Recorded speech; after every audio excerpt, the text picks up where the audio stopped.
Halo Pak, saya Maria Christine Vicentia, nomor absen 19 dari kelas 10 MIPA C. Di sini saya akan melakukan tantangan ketiga, yaitu membuat cerita singkat tentang pengalaman pembelajaran matematika saya saat SMP, terutama pada saat pembelajaran jarak jauh atau PJJ. Nah, PJJ itu kan dimulai waktu pertengahan bulan Maret 2020, dan pada saat itu saya masih kelas 8 akhir, udah mau UAS, dan kebetulan saya tuh udah habis selesai UTS kan. Jadi pas belajar di rumah tuh cuma sisa materi untuk persiapan UAS. Nah, pada saat itu kan pas awal PJJ tuh di sekolah saya belum ada pembagian jadwal. Jadi kapan gurunya mau kasih materi, ya udah dikasih. Kapan mau kasih tugas, ya udah kasih, tunggu aja gitu. Nggak ada kepastian. Jadi terus nggak ada kayak Zoom ataupun Google Meet, jadi ngerjain tugas atau belajar tiap hari, kalau males mandi juga nggak apa-apa gitu. Nah, terus pembelajaran matematika kelas 8 itu kebetulan sebelum UAS itu cuma sisa satu bab, yaitu tentang bangun ruang kalau nggak salah.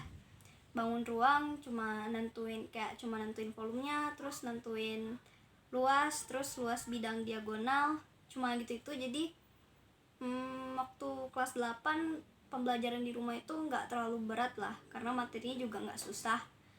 Dan abis itu cuman gurunya itu kalau ngasih materi dan tugas itu bersamaan, jadi kayak abis ngasih materi langsung tugas, dan tugasnya itu harus selesai di hari itu juga. Jadi nggak ada Zoom kan, jadi harus pahami sendiri, dikasih materi, pahami sendiri, paham nggak paham, kerjain tugasnya. Selesai nggak selesai, kalau udah tenggatnya ya dikumpulin.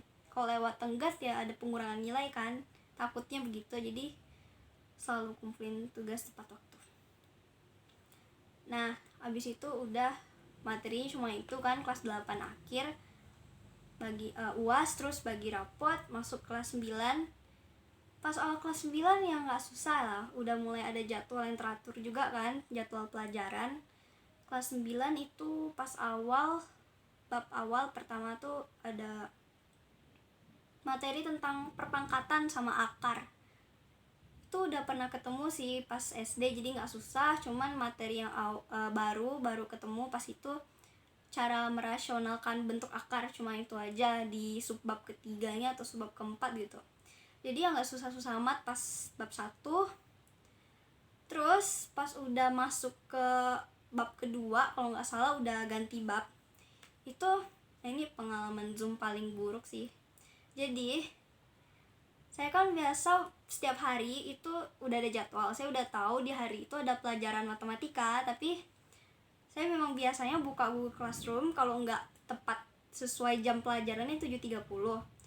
Kalau nggak kayak gitu 10 menit sebelum, jadi jam 7.20 saya buka, ternyata ada pengumuman jam 7.30 tuh ada Zoom atau Google Meet, pokoknya ada pembelajaran yang disampaikan lisan gitulah. Jadi saya kira Zoomnya mau jelaskan materi kan, jadi saya santai-santai dulu sebelum Zoom kan, sarapan dulu atau apalah itu. Pokoknya saya nggak ada buka Google Classroom yang lain, nggak ada lihat pengumuman yang lain. Jadi saya tunggu sampai mulai Google Meet. Masuk Google Meet nih, tiba-tiba gurunya bilang, kalian udah belajar kan? Saya kasih soal, yang bisa jawab dapat nilai. Saya bingung kan, materi apa kan? Materi apaan? Nggak ada dikasih materi kan, perasaan kemarin masih tentang pangkat kan, saya kira tentang itu. Terus tiba-tiba kayak ada 6P pangkat 2 kurang 2P, pokoknya yang bentuk persamaan kuadrat gitu lah. Ini apaan kan, saya belum ketemu kayak gitu, baru ketemu di bab 2 bab 2 kelas 9 itu semester 1 kan. Ini materi apaan, saya bingung kan. Terus gurunya suruh kerjain, saya diam-diam aja kan karena nggak tahu. Teman-teman yang lain pada bisa jawab, saya curiga kan, jangan-jangan ada di Google Classroom. Saya buka, ternyata materinya ada, dan saya belum belajar sama sekali, jadi nggak ngerti. Jadi dari awal Zoom sampai akhir Zoom saya cuma kayak numpang nongol pas absen doang. Saya itu nggak ada jawab pertanyaan atau nanya pun nggak ada. Jadi waktu Zoom tuh cuma nyimak teman-teman yang lain jawab dan mereka jawabnya lancar. Jadi saya kira saya materinya kan kayak wah susah nih gitu. Jadi saya nggak pahamin pas itu kan. Jadi ya udah saya ngeliat yang lain dulu aja. Ternyata selesai Zoom saya pelajari, ternyata nggak susah-susah amat. Jadi kayak aduh kenapa sih tadi pas Zoom nggak jawab pertanyaannya, padahal kan bisa dapat nilai untuk nambahin nilai tugas gitu kan. Terus saya belajar, saya cuman nggak bisa pas itu persamaan kuadrat tuh kalau nentuin cari pemfaktorannya kan kalau pakai cara biasa kayak yang kalau dikali dapat C-nya, kalau ditambah dapat bilangan apa yang kalau dikali dapat C-nya, terus untuk dapat terus dijumlahin dapat B-nya gitu kan kalau nggak salah untuk pemfaktoran. Jadi kayak gitu bisa. Terus dikasih metode rumus ABC. Nah rumus ABC itu yang minus B terus akar B pangkat 2 4 kali A kali C per 2A ya.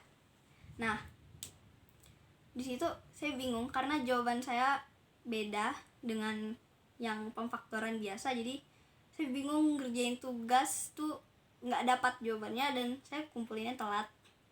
Itu pengalaman terburuk di pelajaran matematika. Dan ya tentang persamaan dan fungsi kuadrat ya cuma itu sih. Saya nggak bisa, waktu itu belum paham rumus ABC dan pas udah lewat babnya baru saya bisa paham. Dan waktu kelas 9 kan udah mau ujian, jadi pas itu materinya juga nggak terlalu susah karena materi SMP tuh yang paling susah menurut saya pas kelas 7. Pas kelas 7 kayak aritmetika sosial, terus ya aritmetika sosial tuh paling ribet menurut saya pas SMP. Jadi pas kelas 9 itu kan cuma ulang-ulang materi dan belajar untuk ujian sekolah kan. Jadi kalau nggak salah habis persamaan dan fungsi kuadrat tuh ada kayak transformasi yang kayak ada pencerminan, pergeseran sama apa ya, rotasi yang kayak gitulah. Pokoknya yang ada ada kayak koordinat kartesius terus ada kayak grafiknya gitu. Pokoknya yang itulah transformasi pokoknya. Nah habis itu materinya kayaknya ngulang materi kelas 8 kayak ngulang-ngulang materi lah pokoknya. Habis itu latihan-latihan soal. Jadi pas kelas 9 keluhan saya tuh gurunya jarang Zoom ataupun Google Meet kan. Jadi materi yang disampaikan tuh agak susah buat dicerna pas SMP. Karena mungkin pas awal-awal PJJ belajar di rumah tuh antara guru atau muridnya kadang yang gaptek kan. Jadi kayak kadang ada yang bingung gimana cara masuk Google Meet, terus gimana cara masukin join Zoom. Bahkan kadang ada guru yang susah, yang bingung nih share screennya gimana sih gitu kan, nggak kayak sekarang udah terbiasa kan. Jadi pengalaman SMP ya gitu sih susahnya karena nggak ada belajar disampaikan secara lisan. Beda dengan sekarang SMA tuh pelajaran matematika kan sekarang setiap ada belajar pasti pakai Zoom, terus dijelaskannya jelas sekali gitu dan materinya ada di PPT kan. Jadi bisa kalau belum paham di Zoom pun bisa pahamin lagi yang ada di PPT gitu kan. Terus tugasnya juga nggak langsung yang susah gitu sesuai dengan yang dijelaskan waktu Zoom. Jadi lebih gampang buat cerna materinya. Dan untuk sampai sekarang sih menurut saya pembelajaran matematika di SMA nggak ada yang perlu dikeluhkan karena udah